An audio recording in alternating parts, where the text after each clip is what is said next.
করেছেন ওয়ালাকাদ অবশ্যই ওহিয়া ইলাইকা ওয়া মিনাল্লাযিনা মিন ক্বাবলিকা, হে নবী আপনাকে আর আপনার পূর্বে আমি যত নবী রাসূল দুনিয়ায় পাঠিয়েছি প্রত্যেকের কাছে কোনো কথা না বললেও এই কথা বলেছিলাম, যদি আমলের ভেতরে কোনো শিরিক পাওয়া যায় তাহলে জীবনের যত আমল আছে সব বরবাদ ধ্বংস নষ্ট করে দেব।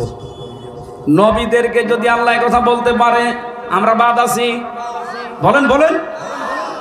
প্রতিটি নবীর শরীয়ত ছিল হয়তো আলাদা আলাদা কম বেশি ছিল, কিন্তু এই বিষয়টা প্রত্যেক নবীর জীবনে আল্লাহ দিয়েছেন যে শিরিক করা যাবে না। দর্শনাবাসী আমি এই কথা থেকে পর্যন্ত বোঝালাম যে শিরিক যদি জীবনে থাকে আপনার কিন্তু মুসিবত সামনে আছে। এই জন্য আমাদের উচিত আমাদের এখনই ভেবে চিন্তা করা দরকার আমার আমল আমার কাজ কারবারে যেন